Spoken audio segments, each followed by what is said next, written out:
Fala pessoal, Shalom no coração, sejam todos muito bem-vindos ao nosso devocional e para uma série que nós começamos hoje. Se você está aqui vendo exatamente no dia em que nós estamos lançando esse devocional, seja bem-vindo.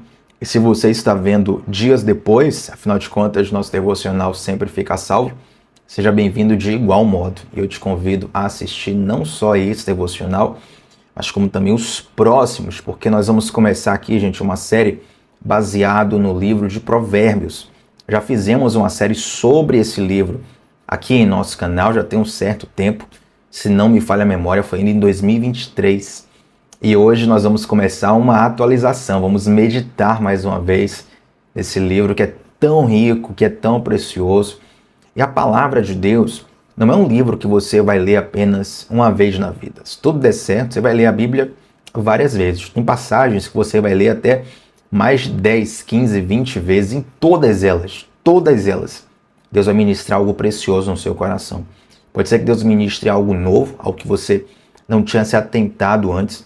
Pode ser que Deus te relembre algo que você já tinha ouvido, você já tinha lido, já tinha pensado nisso. Mas por alguma razão você esqueceu, não está aplicando. Então, trazer à memória essas lições, essas direções, são preciosas demais para a nossa forma de viver. E como é que vai ser o nosso estudo aqui? Eu vejo muitas pessoas fazendo o estudo de Provérbios no sentido de um capítulo por dia. O nosso estudo aqui não vai ser necessariamente um capítulo por dia. Vai ter capítulos como o número 1, por exemplo, a gente vai começar hoje, em que a gente vai passar alguns dias a mais. A gente vai fazer aqui um highlight do texto, os melhores momentos do capítulo. Tem capítulo que a gente vai passar 2, 3, 4 dias. Tem capítulo que a gente vai passar um dia só. Não tem problema nisso. Mas não será um capítulo por dia. Nós vamos meditar no livro, sem pressa. A gente não tem meta para bater, não tem que terminar dia tal. Não, calma, tranquilo. Nós vamos nos debruçar, vamos saborear o texto. E vamos começar justamente em Provérbios capítulo 1, versículos 1 a 3. É o texto de hoje. Eu quero conversar com você sobre ele, que diz assim: estes são os provérbios de Salomão, filho de Davi, rei de Israel. Eles ajudarão a experimentar a sabedoria e a disciplina, a compreender as palavras que dão entendimento e a viver com disciplina e sensatez, fazendo o que é justo, direito e correto. Mais uma vez, estes são os provérbios de Salomão, filho de Davi, rei de Israel. Eles ajudarão a experimentar a sabedoria e a disciplina, a compreender as palavras que dão entendimento, a viver com disciplina e sensatez, fazendo o que é justo, direito e correto. Olha que interessante, gente. Provérbios foi um livro escrito por Salomão, considerado o homem mais sábio que já existiu. Muitos o apresentam assim. Eu costumo dizer, o homem mais sábio que existiu depois de Jesus. Jesus, na verdade, é a própria sabedoria. E a gente vai descobrir isso durante essa meditação no livro de Provérbios. E Salomão é filho de Davi. Quando ele se apresenta assim, olha, Provérbios de Salomão, filho de Davi, rei de Israel, isso aqui já nos mostra que não é uma pessoa qualquer falando palavras bonitas, falando frases que vão lacrar, frases de efeito que viralizam. A gente olha assim, dá até vontade de compartilhar no story de uma rede social, no feed, de gravar um vídeo, de mandar para um amigo, para um colega, porque tem frases que elas têm realmente um sabor muito marcante na nossa alma. Mas quando a gente vê que esse livro não foi escrito por qualquer um, nós vemos que existe aqui uma autoridade, que existe uma vivência, que existe um respaldo que nos leva a prestar atenção no que ele está falando, no que está sendo escrito aqui. Por exemplo, eu posso estudar um texto sobre, vou chutar aqui, sobre contabilidade. Eu estudei aquele texto por ser alguém que gosta de estudar e tem uma certa facilidade de aprender.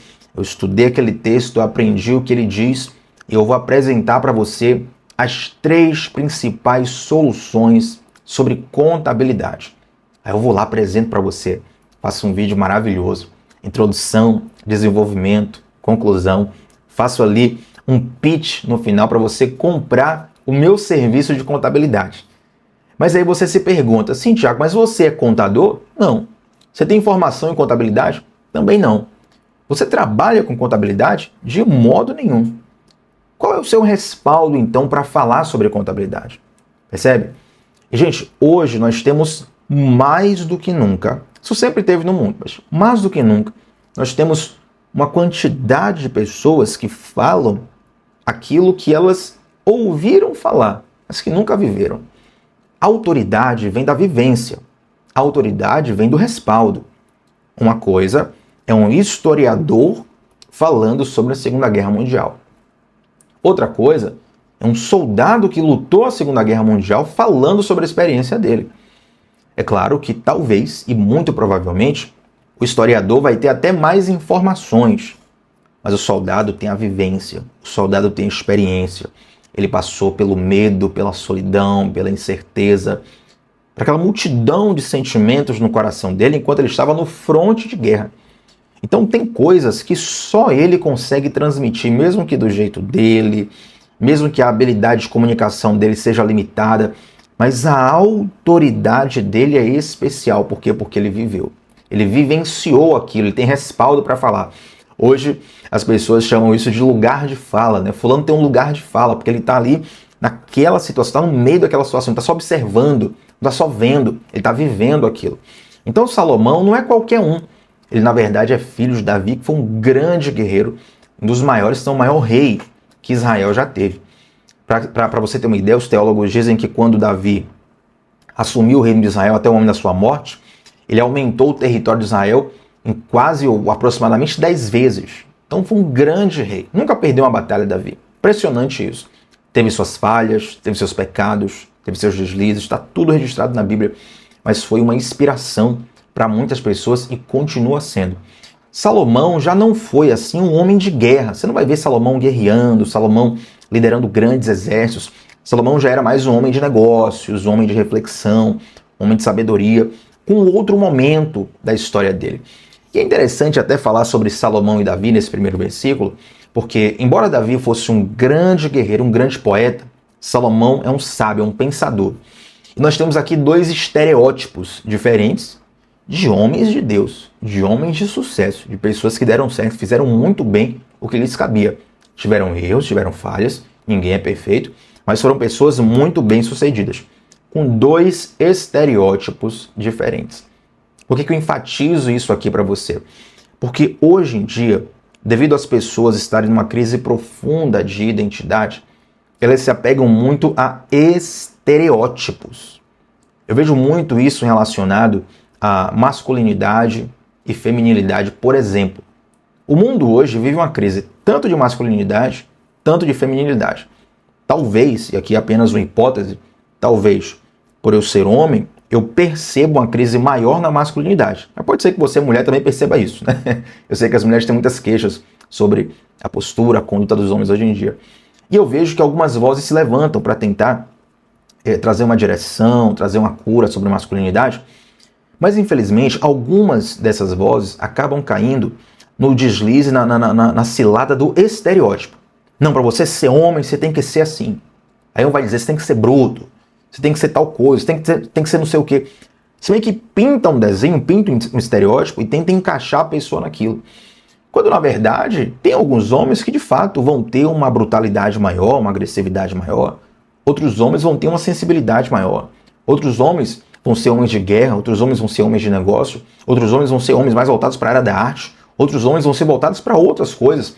Nós temos uma diversidade de personalidades, diversidade de estilos, de caráter, no sentido de característica, né? Não caráter de ser certo ou errado, mas característica. Por quê? A graça de Deus, ela é multiforme. Nós sempre vamos fluir um pouco mais para uma área, um pouco mais para outra área, a depender das nossas tendências naturais, a gente já tem inclinações naturais, e também das influências que a gente recebe. As influências ambientais, ou seja, do ambiente que a gente cresceu, das histórias que a gente ouviu, dos heróis que a gente admira, dos filmes que a gente assistiu, das experiências mesmo que aconteceram conosco durante a vida. Isso vai nos formando, vai nos moldando, vai nos transformando dia após dia. Então, Tiago, se a gente não deve se apegar a um estereótipo, no que devemos nos sustentar? Precisamos de fundamento. Você não deve buscar estereótipos, você deve buscar um fundamento. É possível que você esteja firmado no fundamento do amor, sendo alguém fisicamente mais robusto ou menos robusto.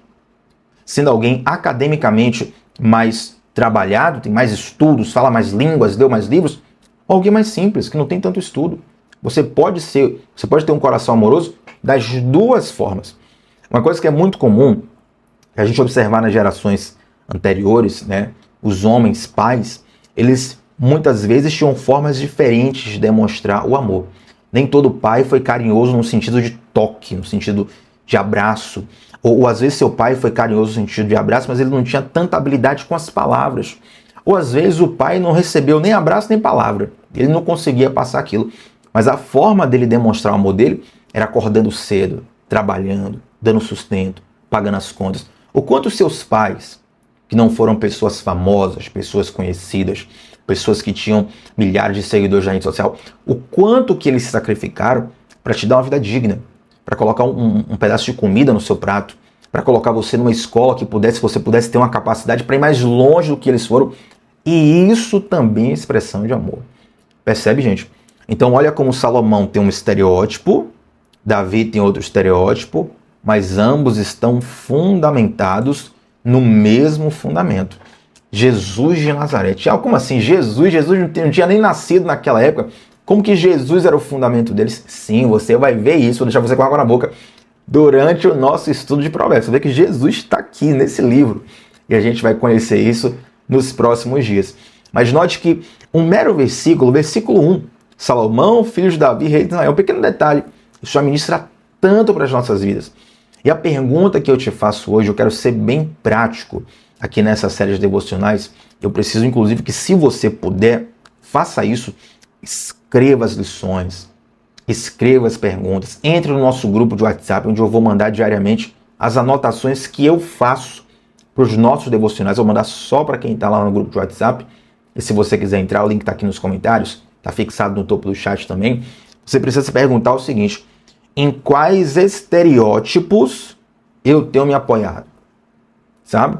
E você aí vai avaliar se de fato a tua base é um estereótipo ou um fundamento. Que você pode admirar algumas características, né, de algum estereótipo. Olha, Thiago, eu preciso ter aqui um pouco mais do estereótipo do guerreiro em mim. Algumas pessoas hoje, por exemplo, elas estudam muito a questão dos arquétipos, né? Os arquétipos são tipos de personalidade, de estilos, e aí você vai estudar mais profundamente isso. Realmente é uma coisa muito rica. Às vezes assim, Thiago, eu preciso mais de uma característica aqui de um guerreiro, para ter garra, para lutar, para enfrentar as adversidades, para não ceder fácil. Outras vezes você precisa mais de uma coisa mais sensível, de parar, de refletir, ou uma sabedoria para perceber as lições que a vida vai te apresentando. Tudo isso é muito bom, mas não se limite a um estereótipo. Você está fundamentado em Cristo Jesus, fundamentado na palavra de Deus. E aí o versículo 2, gente, vai dizer o seguinte: eles, ou seja, esses provérbios de Salomão, eles ajudarão a experimentar a sabedoria e a disciplina, a compreender as palavras que dão entendimento. Mais uma vez, eles ajudarão a experimentar a sabedoria e a disciplina, a compreender as palavras que dão entendimento. Aqui eu quero trazer para você dois significados dos termos originais da palavra sabedoria e da palavra disciplina. Eu não preciso explicar que nós estamos lendo aqui a Bíblia traduzida para o português, certo? Mas tinha um termo lá escrito no idioma original. O que é que significava esse termo? Como ele era aplicado? Isso ajuda a gente a aprofundar o texto. Então, por exemplo, sabedoria é um termo que em hebraico é chokmah. Chokmah. Você não precisa saber como escreve agora. Vou mandar tudo no grupo para você. Mas esse termo chokmah é sabedoria no português. Na verdade, chokmah não é apenas um conhecimento. É uma habilidade prática para viver bem, sabe? É como um artesão que sabe manusear as ferramentas com precisão. Vamos pensar o seguinte: digamos que você precise fazer uma atividade acadêmica, um trabalho de colégio, de faculdade, e aí você precisa pesquisar sobre um alicate. O que é o alicate? Quem inventou o alicate? Quantos tipos de alicate existem? Para que serve cada tipo de alicate?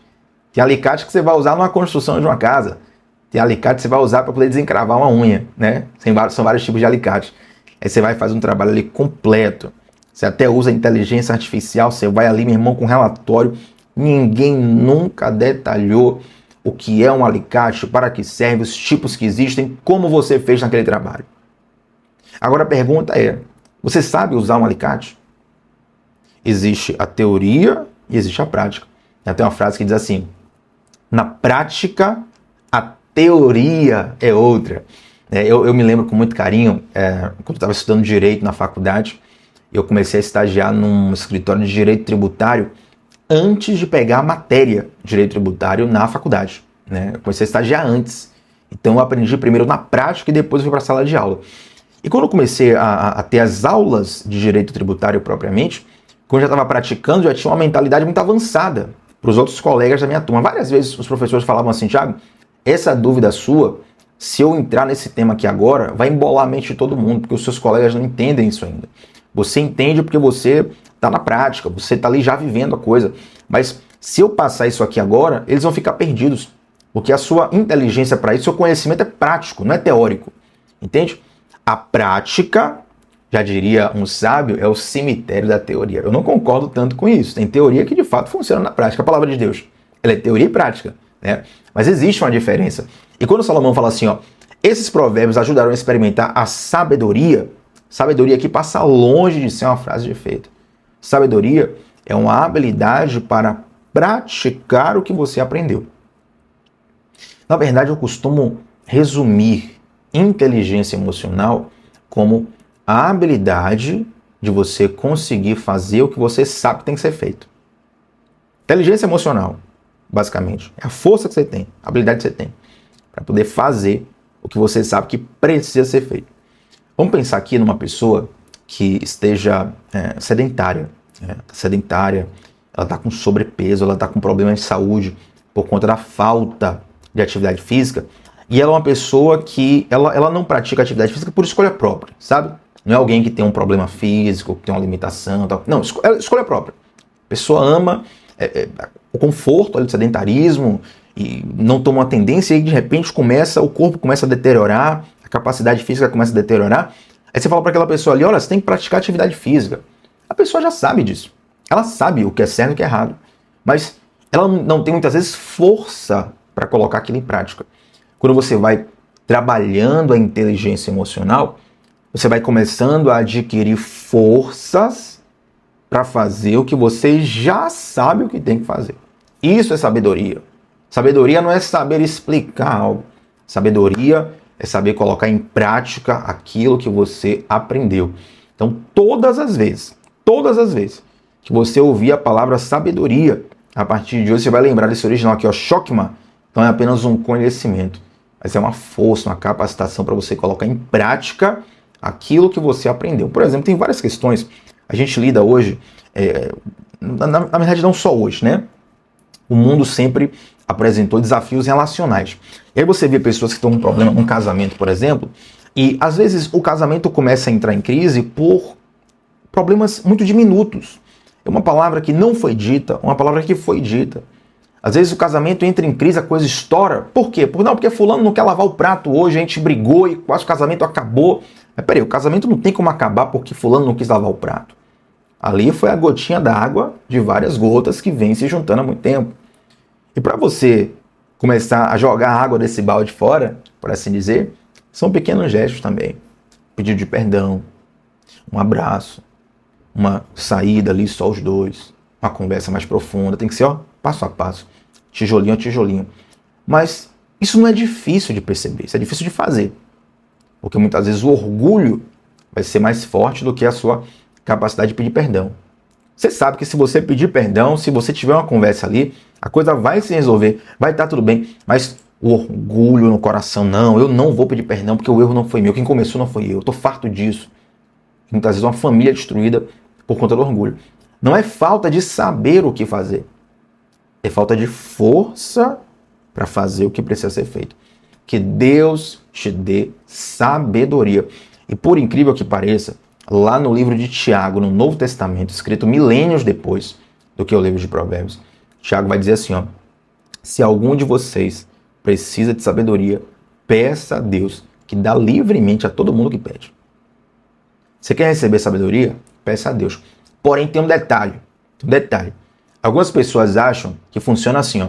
Deus, me dá sabedoria em nome de Jesus. E aí, de repente, quando você faz essa oração, desce ali um anjo, desce uma unção, energia cósmica sobre você, e tchá, tá revestido agora de sabedoria. Não é assim que funciona. Quando você ora a Deus pedindo sabedoria, Deus te manda situações. Quando você ora a Deus pedindo a Deus sabedoria, Deus te manda situações para você desenvolver sabedoria. A sabedoria é como um músculo.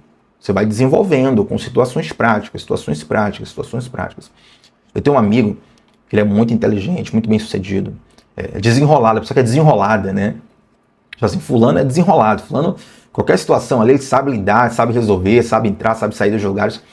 E eu tenho uma proximidade bem singular com essa pessoa, sou bastante próximo dessa pessoa. E aí eu vejo hoje frutificar na vida dele, né? Algo que eu percebi desde pequeno. Fulano, desde pequeno, estava envolvido em, entre aspas, tá? Em muitas aspas, em enrascadas. Enrascadas no sentido de problemas para resolver. Seja problemas com amigos, problemas na família, problemas com relacionamento amoroso, problemas de negócios, problemas e dilemas onde ele nunca correu de resolver aquilo. Ele estava sempre envolvido. Sempre buscava um jeito de resolver e tal. Nem tudo dá certo na nossa vida, mas ele sempre tentava. Isso resultou num adulto que é bastante desenrolado. É difícil ter uma situação ali que a pessoa não sabe desenrolar. Por quê? Porque ela se acostumou, ela treinou, ela desenvolveu. Então a sabedoria não é energia cósmica que vai descer sobre você e de repente você vai ter resposta para tudo. Não. Você ora a Deus pedindo sabedoria, Deus te manda situações. Quando você ora a Deus, por exemplo, pedindo paciência, Deus te coloca em situações de irritabilidade, para que você treine a sua paciência. Você só vai ser paciente quando você treinar a sua irritabilidade.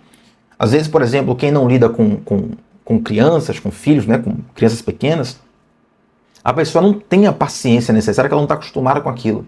Ela se irrita muito com o filho dos outros. Né? Aí, de repente, essa pessoa se torna um pai, uma mãe. E, magicamente, entre muitas aspas, a pessoa se torna mais paciente. Por quê? Porque agora, meu irmão, se você for perder a paciência com uma criança que chora 15 vezes por dia, você não vai viver. Você vai viver nem uma semana. Então você vai acostumando com aquilo, você vai lidando com aquilo, já não se assusta mais, já não se irrita mais. Pode até se chatear um momento ou outro, você está muito desgastado, muito cansado, mas você vai desenvolvendo uma paciência que foi te colocada em situações de irritabilidade. Entende? Aí você vê, às vezes, uma pessoa que não tinha paciência nenhuma com criança, depois que tem filho, passa a ser paciente com seu filho, com o filho dos outros. Às vezes, o pai e a mãe de um filho pequeno tem um olhar diferente, né? Um olhar especial para outras crianças, que falam assim, olha, eu sei o que é isso. Eu sei o que é ter um filho pequeno em casa. Às vezes a pessoa que tem um filho pequeno, tá acontecendo nada de errado na vida dele, na vida dela. Só que o sono já não está mais igual. Dormia antigamente 8 horas por dia. Agora dormindo 2 horas. 2 horas quando é muito, né? Antigamente tinha um horário todo regrado, tal, academia, igreja, trabalho, devocional. Meu irmão, agora a casa tá virando de cabeça para baixo. É fralda, é brinquedo, é a criança chorando, é comida, é médico que tem que ir, é tanta coisa. Então, você vai ali adquirindo virtudes em ambientes de desafio. Sabedoria é desenvolvida dessa forma, tá? Então, quando você ora a Deus pedindo sabedoria, Deus te dá o quê? Situações para você desenvolver essa sabedoria. E para a gente terminar aqui, gente, nosso primeiro devocional nessa série, tinha até preparado mais coisas, mas como eu disse, não tem problema, nossa série não tem limite, não é um capítulo por dia, a gente vai mergulhar aqui enquanto for necessário. E como a gente já chegou no tempo, para terminar, nós falamos de sabedoria, mas também fala de disciplina, né? Esses provérbios, eles nos ajudarão a experimentar sabedoria e disciplina. E o termo hebraico para disciplina é musar. M-U-S-A-R. Musar ou mussar, como você quiser. Tá? E esse termo tem a ver justamente com correção, com treinamento ético que muitas vezes envolve dor. Olha que interessante. É por isso que muitas vezes alguém que é disciplinado, né, tem a ver com uma correção, tem a ver com uma certa punição. Pode ser uma punição física, pode ser uma punição no sentido de um castigo, né, uma proibição de usar algo, de viver algo, de estar em alguma situação. Vai ter ali uma disciplina. E a palavra disciplina, ela vem da mesma raiz. No grego, aqui agora é uma curiosidade, não tem a ver com o texto, esse texto foi escrito em hebraico, mas no grego, disciplina e discípulo tem a ver com a mesma raiz. Então, você quer ser discípulo de Cristo? vai envolver uma disciplina. Deus, ele disciplina, ele corrige aquele que ama. E quer saber de uma coisa? A disciplina, quando a gente passa por ela, o sabor não é tão saboroso, né? Desculpe a redundância. O gosto não é tão saboroso. Você não sente prazer em passar pela disciplina. Vamos pensar aqui numa criança. A criança tirou a nota baixa, e aí o pai e a mãe, para poder disciplinar aquela criança, falam assim, ó, a partir de hoje, o desenho que você assistia todo dia, você vai ficar impedido de assistir, e no lugar desse desenho você vai estudar um pouco mais, você vai se dedicar um pouco mais. Aquilo não vai gerar êxtase na criança, euforia, tô feliz, agora não vou assistir mais o desenho que eu quero. Não, você vai ficar triste, vai ficar chateado, às vezes ficar chateado com os pais, né? Não, meu pai não me ama, minha mãe não me ama. Mas na verdade o pai e a mãe sabem que o fruto daquela disciplina é muito bom. Então tem coisas na palavra de Deus, não só em provérbios, em toda a palavra de Deus, tem coisas que vão nos confrontar e o sabor não vai ser tão gostoso a princípio. Se você concorda de imediato com tudo que lê na Bíblia, provavelmente você está lendo de forma errada. Porque a Bíblia, inicialmente, ela te confronta muito. Não é que você vai bater de frente com a Bíblia, mas ela te confronta, ela começa a mexer com você, ela te gera um certo desconforto. E esse desconforto, na verdade, é a origem da mudança. É sinal que fortalezas do seu interior, fortalezas da sua alma estão sendo quebradas, estão sendo destruídas, estão caindo. Um novo entendimento está sendo consolidado dentro de você. Compreende? Então, a disciplina, o usar, tem a ver com isso, com esse treinamento que muitas vezes envolve dor, mas tem propósito. Pode estar sendo dolorida a disciplina que você está sofrendo da parte de Deus, a disciplina que você está sofrendo da parte da vida, mas isso tem um propósito muito bom. Compreende? Às vezes alguém está numa via de trânsito e aí passa o limite de velocidade e recebe uma multa. E essa multa estava fora do orçamento, essa multa ali gerou um dano financeiro, a pessoa fala, poxa, que coisa ruim, recebi uma multa. Não, na verdade a multa é boa. A multa está te lembrando que você não tem que andar acima daquela velocidade. E aí essa multa que vai agora te fazer andar na velocidade normal da via, no limite da via, ela vai te proteger de acidentes. Ela vai proteger os outros de acidentes que você pode causar. Ela vai aumentar o tempo de reação que o motorista tem no volante, que pode livrar uma vida. Pode livrar a vida de uma família. Então essa multa é boa ou é ruim? Entende? O sabor dela não é bom. Ela é dolorosa. Vai gerar um dano financeiro. Mas a consequência dela é positiva. Então a disciplina, ela gera isso em nós. É interessante, gente, que a neurociência, ela sempre nos relembra que o nosso cérebro, ele tem uma plasticidade, uma neuroplasticidade. E eu sempre relembro isso aqui para algumas pessoas, né? Uma vez a pessoa me perguntou, Tiago, você falou de neuroplasticidade, mas assim, o nosso cérebro não é de plástico. Mas a ideia não é o plástico ali da sacola que você pega no mercado, não, né? Não é o plástico de uma capinha de celular, não. Neuroplasticidade no sentido de neuroadaptação. Você consegue mudar o formato, né, das suas vias neurais, dos seus caminhos neurais. Então talvez você diga assim, olha, eu nasci assim, eu cresci assim, eu vou ser sempre assim. Tiago, tem coisas em mim que eu sempre tentei mudar e nunca consegui. Exponha a luz da palavra de Deus. A sabedoria da palavra, a disciplina da palavra vão te dar poder, vão te dar autoridade, vão te dar força, capacidade para você viver uma nova vida. Esse é o poder da palavra. Amém? Vamos fechar esse devocional aqui. Até tinha mais coisas para compartilhar hoje, mas o tempo já está bastante avançado e eu quero orar com você para fechar esse devocional. E claro, antes de orar, quero até fazer um alerta. Você que chegou aqui durante o nosso devocional, faz isso nesse devocional e em todos os outros. Toda vez que você chegar 5 minutinhos, 10 minutinhos atrasado do início do devocional, volta lá para o início e assiste. Essas são as minhas grandes dores em fazer transmissão, né? Às vezes você posta um vídeo assim do zero, deixa o vídeo só postado lá, todo mundo vai ver do início. Mas quando tem a transmissão, às vezes a pessoa pega o vídeo 10 minutos depois, 15 minutos depois, e perdeu muita coisa boa que foi ministrada. Conceitos, entendimentos, curiosidades que foram colocados ali nos primeiros minutos. Então faz isso. Volta esse devocional do início. Se acontecer na tua rotina também outras vezes, é só voltar do início, começar assistindo ali desde o início, para Deus ministrar por completo no seu coração, tá bom? Antes de orar, quero te convidar a deixar um like nessa transmissão.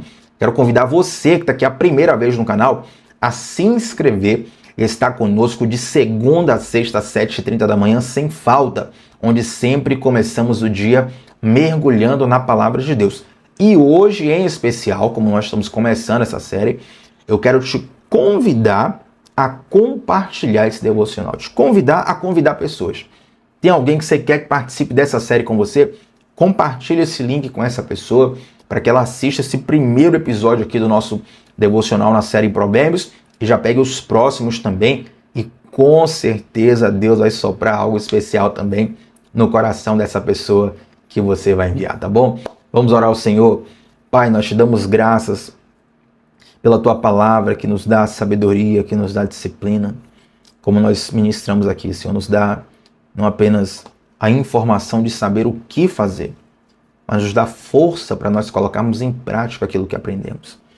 Nos dá também a disciplina que nem sempre é saborosa, nem sempre tem um gosto delicioso na nossa vida, mas que tem propósito. Quantas coisas nós aprendemos pela dor, pela dificuldade, pela disciplina mesmo. E nós te agradecemos isso, Pai. Tua palavra fala que o Senhor corrige aqueles que ama. Se nós estamos sendo corrigidos por Ti, isso é demonstração do Seu grande amor por nós. Te agradecemos muito por isso, Deus. Eu oro para que nesse devocional o Senhor fale profundamente aos corações e nenhuma das lições aqui ensinadas jamais sejam esquecidas. Possa ser lembrado, seja um memorial dentro de nós daquilo que o Senhor nos ensinou hoje. Em nome de Jesus. Amém, gente. Like no vídeo e antes de sair dessa transmissão, comenta aqui qual foi a parte que a parte que Deus mais falou, que mais ficou marcada no teu coração nesse devocional, tá bom? Link para o nosso grupo de WhatsApp fixado nos comentários e também no topo do chat. Tamo junto sempre, de segunda a sexta, às 7h30 da manhã, começando o dia mergulhando na palavra de Deus. Shalom no coração, gente. Até a próxima. Tchau, tchau.